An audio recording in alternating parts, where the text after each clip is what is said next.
무슨 지명이 엄청나게 많이 나오는데 이게 뭔가 싶은 겁니다. 오늘 1절하고 10절을 여러분이 주목해서 보시면 좋을 것 같아요. 그래서 1절 말씀에 이런 이야기가 있습니다. 요셉 자손이 제비 뽑아 얻은 것은, 이렇게 시작해서 쭉 나오는 이야기예요. 한마디로 얘기하자면 땅을 차지하는 이야기입니다. 우리가 지난주에 갈렙에 대한 이야기를 함께 나눴는데요.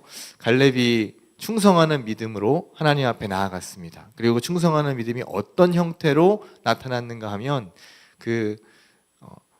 땅을 차지하는, 유다 산지에 있는 그 헤브론이라는 지역을 차지하는, 기럇 아르바라는 그 강한 성읍을 차지하는 것으로 그의 충성된 믿음이 나타났죠. 그 기럇 아르바는 적들이 많은 곳이었고 강한 성이었고 무너뜨리기 힘든 어려운 곳이었지만 가장 먼저 그리고 앞장서서 희생하고 담대하게 나아감으로써 하나님의 약속을 신뢰하는 믿음을, 흔들리지 않았던 그의 믿음을 보여주었습니다.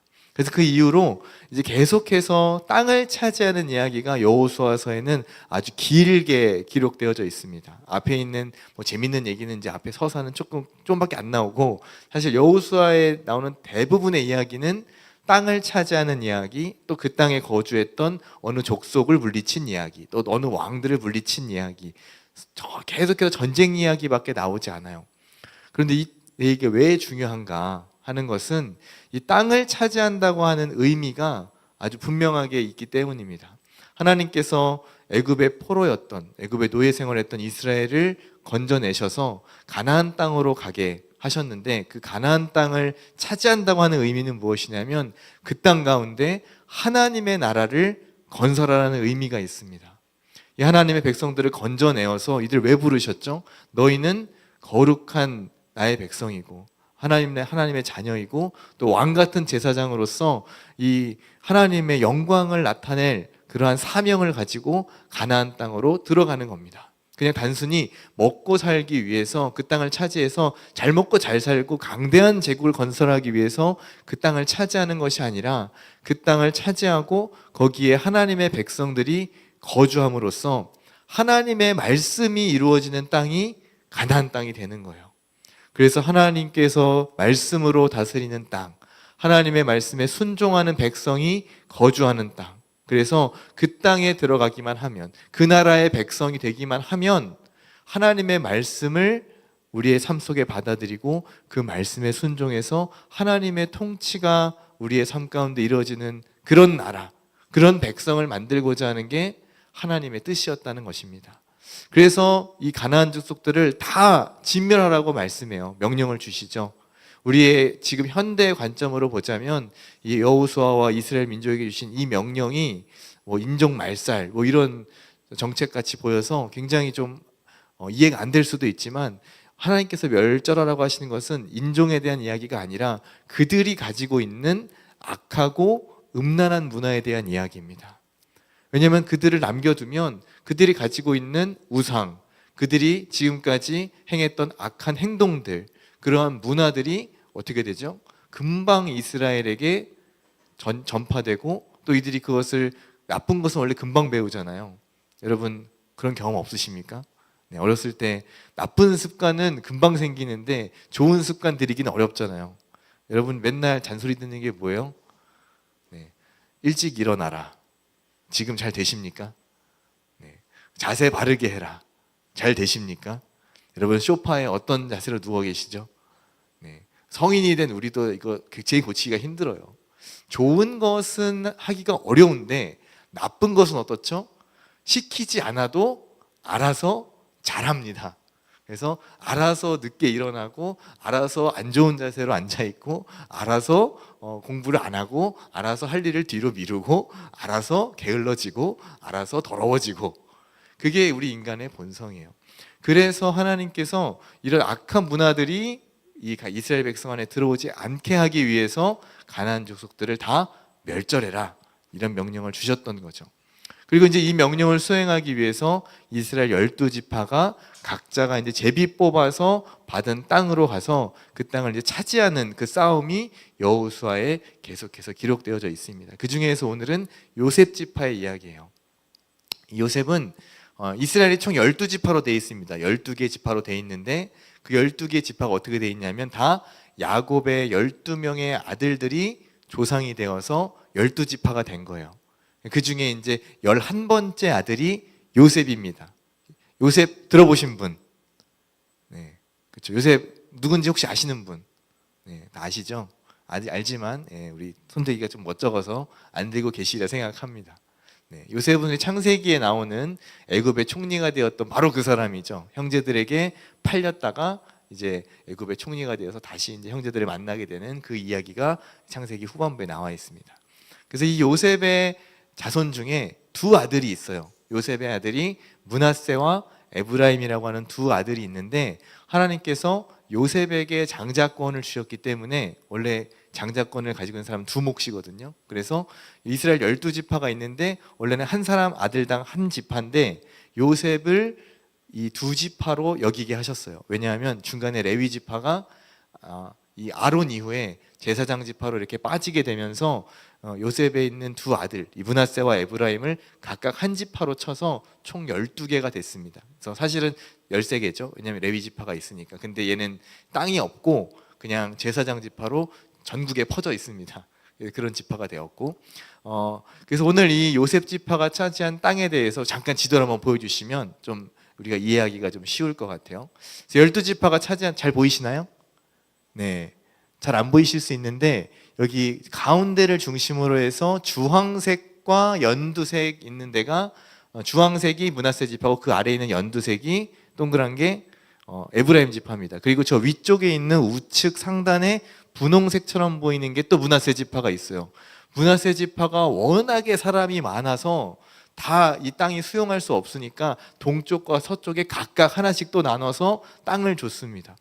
이 면적을 한번 다 계산해 보시면 전체 이스라엘 12지파가 차지한 땅 중에 얼마나 되죠? 한 3분의 1 정도 돼요.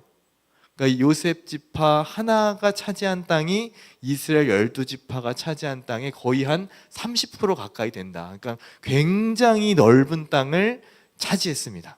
자, 이제 내려주셔도 돼요.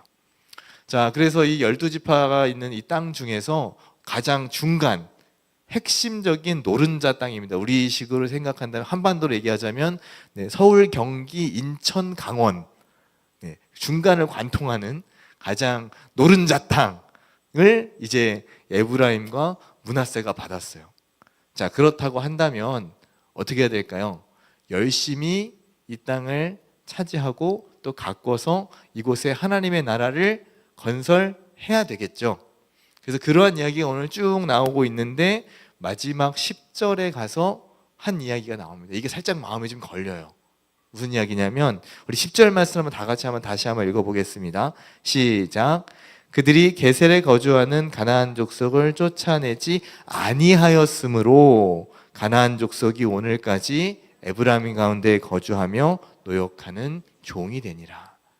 그냥 읽었을 때는 별 의미가 없을 것 같은데 원래 전쟁해서 땅 차지하면 거기에 있는 포로들 데려다가 노예 만들고 재물은 다 차지하는 게 이게 전쟁하는 목적 아니겠어요? 전리품을 차지하고 또 사람들 노동력을 차지해서 제국의 힘을 계속 키워나가는 게 많은 왕들이 정복 전쟁을 하는 이유잖아요. 아니에요? 네, 맞죠? 그래서 제국을 계속해서 영토를 넓히는 이유는 땅과 노동력과 이 재물을 차지하기 위해서입니다. 경제적인 이유가 굉장히 크죠. 그런데 그렇게 생각해 본다면 오늘 이 이야기가 별로 그렇게 걸리는 건 없을 것 같은데 하나님은 성경의 이 구절을 이렇게 적어 놓으셨습니다. 그들이 가나안 족속을 쫓아내지 아니하였으므로. 오늘 본문에서 읽진 않았지만 바로 앞에 있는 15장 63절을 보시면 마지막 절이요. 15장의 마지막 절을 보시면 앞서 있었던 유다 자손과 비교해서 한번 보면 이게 다르다는 걸 알 수 있습니다. 유다 자손이 어떻게 얘기하냐면 제가 읽어드릴게요. 예루살렘 주민 여부수 족속을 유다 자손이 쫓아내지 못하였으므로 여부수 족속이 오늘까지 유다 자손과 함께 예루살렘에 거주하니라. 가나안 족속이 같이 거주하는 내용은 같아요. 근데 한 가지 차이는 뭐죠? 유다 족속은 쫓아내지 못하였고 이 요셉 족속은 어떻게 했습니까? 쫓아내지 않았다. 오늘 말씀의 제목이 뭘까요? 못한 것과 안 한 것, 여러분 못한 거하고 안 한 것은 결과적으로는 같지만 그 마음의 중심과 동기에 있어서 그 과정에 있어서 상당히 많은 차이가 있습니다. 앞서도 얘기했지만 유다 자손들은 갈렙을 중심으로 해서 가장 차지하기 어려운 땅을 가장 먼저 나서서 용맹스럽게 싸워서 차지하고 많은 피와 희생을 감당했습니다. 그래서 결국 그 기럇 아르바를 차지했죠. 많은 유다 산지를 계속해서 정복하는 가운데 그들은 상당히 많은 희생을 치러야 했습니다. 물론 하나님이 이기게 하셨지만 그냥 얻어지는 것은 아니에요. 그래서 계속해서 이제 땅을 넓혀가는 가운데 있는데 그 중에 힘이 다하지 못하여서 결국에는 이 족속들을 다 쫓아내지는 못했습니다. 그렇지만 이들의 마음의 중심에는 뭐가 있죠? 저거 언젠가는 쫓아내야 되는데, 저 여부수 족속 지금 남아있는데 언젠가는 다 쳐서 없애고 우리가 이 땅을 완전히 하나님의 나라로 만들어야 되는데 라고 하는 그러한 안타까움과 아쉬움과 다시 기회를 노리고자 하는 그 마음이 유다 지파에는 있어요. 그리고 지금 이 시점에는 아니지만 나중에 가면 유다 지파가 결국 그 족속들을 몰아내고 그 땅 영토를 더 넓힙니다. 아까 보여드린 지도에는 유다 지파 밑에 이렇게 시므온 지파가 이렇게 있는데 원래 시므온도 같이 쫓아내야 되거든요. 거기 영역을 같이 제비 뽑아 받았기 때문에. 근데 이 시므온 지파가 전혀 힘을 쓰지 못해요. 그래서 유다 지파가 시므온 지파의 지역까지 땅을 넓혀서 그 땅까지 차지하고 마치 여러분 계란에 노른자 있는 것처럼 시므온 지파를 그냥 안으로 이렇게 넣어버립니다. 그래서 시므온 지파, 유다 지파 영역 안에 시므온 지파가 이렇게 얹혀 사는 것 같은 그런 모양이 돼요. 나중에 어떻죠? 형제를 위해서 유다 지파가 더 많이 나중에 수고했다. 결국 지금은 쫓아내지 못했지만 이들의 마음 가운데에는 언젠가는 반드시 저들을 쫓아내리라, 언젠가는 반드시 이 목표를 이루리라, 하나님께서 말씀하신 이 말씀을 성취하리라고 하는 그 마음이 그들 안에 있었다는 겁니다. 근데 다만 이 지금 요셉 지파와 다른 건 무엇이냐면 요셉 지파도 쫓아내지 못한 것은 같아요. 그런데 동기가 전혀 다르죠. 쫓아내지 않았고 또 그 족속이 어떻게 됐습니까? 오늘까지 그들 가운데 거주하며 노역하는 종이 되었습니다.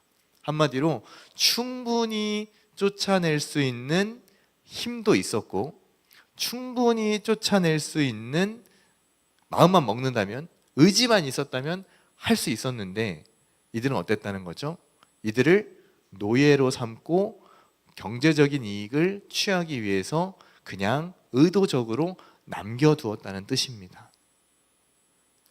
이들이 같이 거주하는 것은 같았지만, 가나안 족속이 같이 현재 있는 것은 같은 상황이지만 이 동기와 목적은 분명히 다르다는 것입니다. 우리의 신앙생활도 이와 같아요. 지금 이 말씀이 오늘 나에게 어떤 의미가 있을까? 나의 신앙생활에, 내가 오늘 살아가는 우리 그리스도인들에게 어떤 의미가 있을까 생각해 본다면 우리도 역시 지금 정복전쟁을 하고 있습니다. 여러분은 어떤 정복전쟁을 지금 수행해야 하냐면 여러분 마음속에 있는 죄를 몰아내기 위해서 끊임없이 여러분의 마음의 영역 가운데 전쟁을 치르고 있어야 합니다. 내 마음 가운데 아직 차지하지 못한 영역이 있다면 끊임없이 그 죄를 몰아내기 위해서 애쓰고 수고하고 내가 언젠간 반드시 이 죄를 쫓아내야 되겠다, 성령님의 능력을 힘입어서 내가 반드시 이 죄를 이겨내야 되겠다 라고 하는 그런 의지가, 그 마음의 동기가 우리 안에 있어야 한다는 거예요.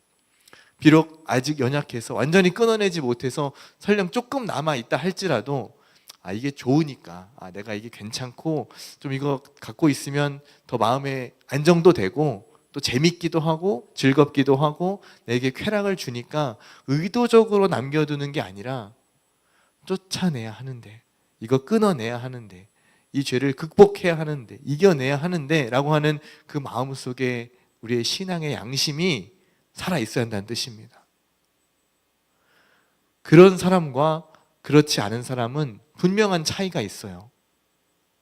매일매일 신앙생활을 똑같이 하는 어떤 결과적인 모습을 보면 비슷할 수 있지만 시간이 점차 지나서 계속해서 하나님을 닮아가고 거룩해지고자 하는 그 열망이 있는 사람과 그냥 오늘 하루를 별 생각 없이 내게 남겨두었던 그 쾌락대로, 나의 정욕대로 그냥 이것을 즐기면서 남기면서, 물론 하나님을 섬기지 않는 것은 아닙니다. 그렇지만 일부분 남겨두어서 이것도 즐기고 하나님 앞에도 나아오고, 이렇게 혼합된 신앙을 가지려는 그러한 사람과의 태도는 분명히 다를 거예요. 지금 이 요셉 자손도 100% 불순종한 게 아닙니다. 완전히 불순종한 게 아니라는 사실을 기억해야 돼요. 아까 그 넓었던 수많은 그 민족들과 그 성읍들을 거의 다 차지했습니다. 퍼센테이지로 보면 거의 한 99%, 98% 순종한 거예요. 그런데 이들이 남겨둔 건 뭡니까? 딱 게셀이라고 하는 그 한 성읍, 그 게셀에 거주하고 있는 그 가나안 민족, 이 딱 하나만 남겨둔 거예요. 어떻게 보면 거의 다 순종하고 아주 조금만 안 했을 뿐인데, 그 정도는 괜찮지 않을까요? 이 정도는 하나님도 봐주시지 않을까요? 거의 다 했는데, 사실 안 한 거 없잖아요. 우리 다 나왔잖아요. 거의 주일 성수 다 하고, 봉사 몇 개씩 하고, 헌금도 잘 드리고, 또 그 밖에 뭐 나쁜 짓 한 거 없고, 죄 지은 거 없고, 크게 뭐 범죄한 일 없고, 엇나간 일 없고, 남한테 피해 준 거 없고, 잘 살고 있잖아요. 그런데 하나님께서는 그 한 부분을 끝까지 다 드리기를 원하신다고 하는 사실입니다. 10%의 순종도 부분적인 순종이고, 50%의 순종도 부분적인 순종이고, 99%의 순종도 부분적인 순종입니다. 하나님께서는 우리에게 부분적인 순종을 원하시는 것이 아니라 100% 온전한 순종을 우리에게 원하신다고 하는 사실입니다. 저는 사랑하는 우리 청년들이 오늘 이 말씀을 우리 자신에게 비추어서 100% 순종할 수 있는, 그래서 온전한 순종으로 주님 앞에 나아갈 수 있는 우리 청년들이 되실 수 있기를 주님의 이름으로 축복합니다. 우리 안에 여러 영역들이 있을 수 있어요. 그래서 아까 마음 안에 우리 죄에 대한 이야기도 했고, 우리는 계속해서 전쟁을 하고 있습니다. 여러분이 머물고 있는 그 자리가 우리가 영적인 전투를 해야 하는 그러한 영역들이에요. 여러분의 가정 안에, 가족들 간의 관계에 조금 어려움이 있다면 그 안에서 여러분이 영적인 전쟁을 치열하게 해야 합니다. 왜 제가 해야 되나요? 부모님이 할 수도 있고 다른 형제들이 할 수도 있는데, 아니요. 오늘 이 말씀을 들은 내가 먼저 하는 겁니다. 하나님께서는 먼저 앞장서서 이 싸움을 싸우는 사람을 기쁘게 받으십니다. 마치 유다 지파처럼요. 좀 억울할 수도 있습니다. 조금 왜 나만 해야 되나 이런 생각이 들 때도 있을 거예요. 손해보는 것 같은 생각도 들 수 있습니다. 그런데요, 하나님은 그것을 절대 손해라고 여기지 않으십니다. 유다 지파가 하나님 앞에 정말 귀하게 쓰임 받았던 것처럼 우리의 수고와 애씀을 하나님께서는 분명히 기억하시고 이것을 반드시 우리에게 갚아주시는 분입니다. 그래서 여러분, 그것을 손해본다라고 생각하지 마세요. 오히려 내가 하나님 앞에 먼저 섬길 수 있는, 내가 먼저 희생할 수 있는 특권을 받았다, 그렇게 여기시면 여러분의 신앙에, 여러분의 믿음 가운데 정말 놀라운 성장과 성숙이 있을 것입니다. 사실 그래요. 우리가 여러 가지 영역들이 많이 있는데, 가정도 그렇고 여러분의 학교나 혹은 직장에서도 우리가 이런 먼저 희생하고 하나님의 영광을 드러내고자 하면 내가 손해봐야 될 게 되게 많습니다. 일단 내가 감정적으로 좀 손해를 좀 봐야 되고요. 내가 굳이 숙이고 들어가지 않아도 되는데, 오히려 다른 사람이 더 불편하게 나를 만든 일인데 내가 먼저 사과하거나 내가 먼저 손을 내밀어야 되거나 내가 먼저 이렇게 섬겨야 되거나 하는 상황들이 우리에게 올 수 있습니다. 나는 전혀 잘못한 게 없고 나는 전혀 뭐 상대방에서 그런 게 없는데 내가 먼저 손을 내밀어야 될 때가 많이 있어요. 그것을 하나님은 귀하게 여기신다는 뜻입니다. 그 목적이 내가 그냥 내가 싸우는 게, 부딪히는 게 싫어서 그냥 내가 편하자고 그런 것이 아니라 이 일을 통해서 하나님의 이름이 나타나기를 원합니다. 이 일을 통해서 나를 통해서 하나님의 영광이 흘러가기를 원합니다. 라는 마음으로 여러분이 행하신다면 그걸 하나님이 정말 기쁘게 받으실 거예요. 혹시 이 안에 불신 가정인 우리 청년들이 있다면 가정에서 여러분 지내는 게 정말 힘들 겁니다. 왜냐하면 저도 불신 가정에서 자랐기 때문에 제가 제일 먼저 믿고 우리 가족들을 전도해야 되는 입장이기 때문에 그게 어떠한 심정인지 저도 잘 알아요.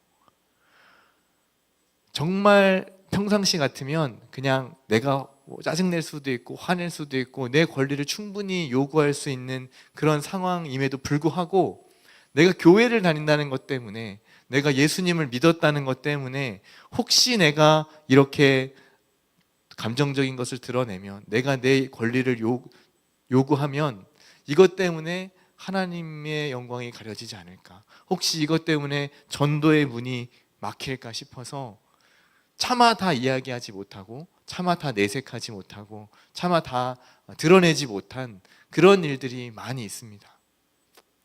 그런데 하나님은 그 일들을 통해서 그 영혼이 문이 열리게 하시고 그 마음 문이 열리게 하시고 결국 돌아오게 하십니다. 우리에게 주신 상은 뭐예요? 그 영혼이 돌아오는 것, 예수님을 믿어서 하나님 앞에 구원받는 그것이 우리의 진짜 상이 됩니다.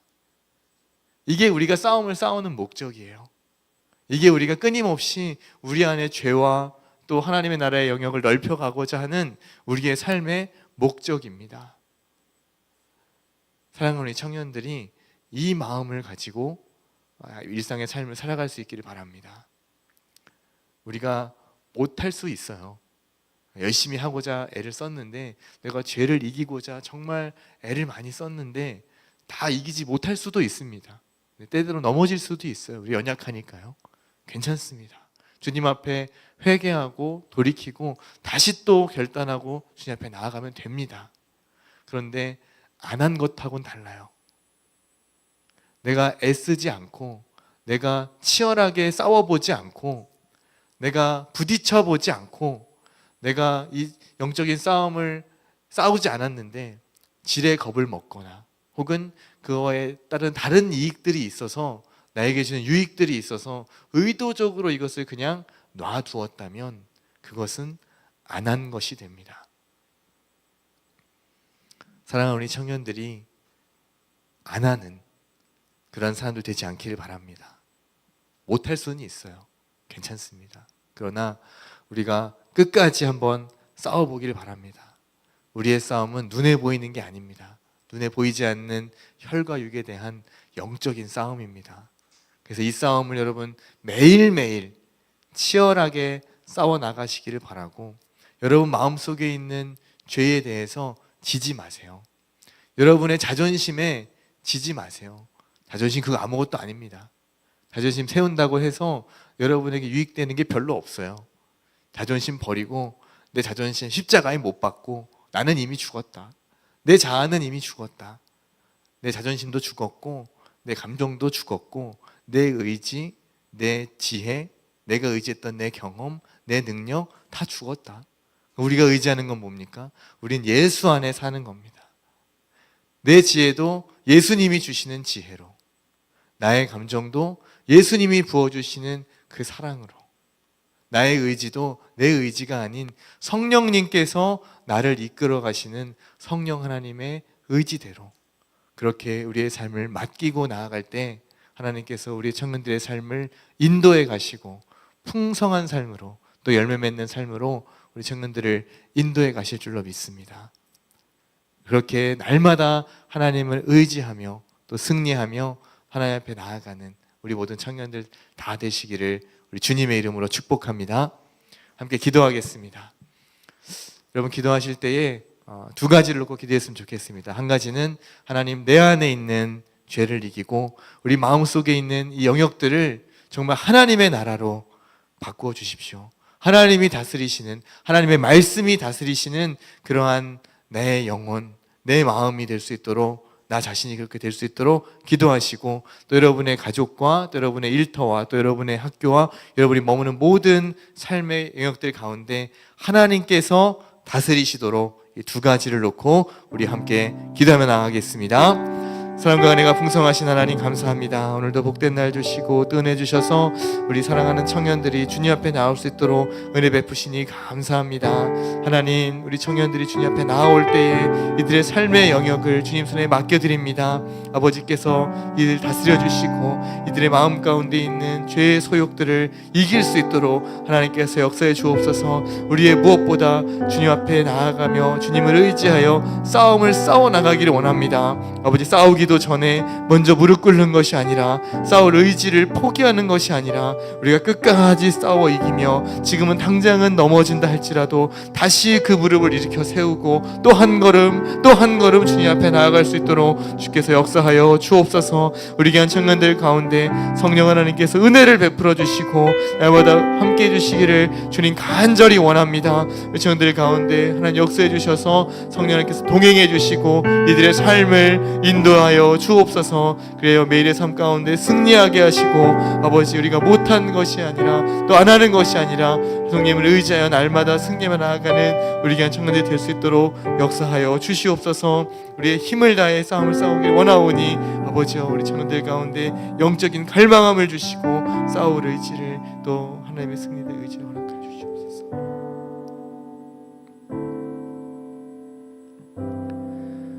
하나님 아버지, 여호수아의 말씀을 통해서 우리의 삶을 다시 한번 돌아봅니다.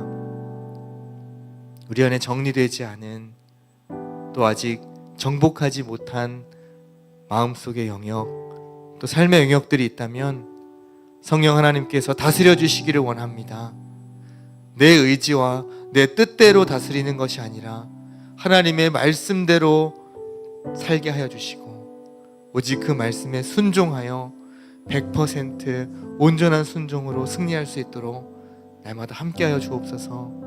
때때로 넘어지고 낙심될 때에 위로를 더해 주시고 다시 한번 일어나 싸울 수 있는 은혜를 더하여 주옵소서.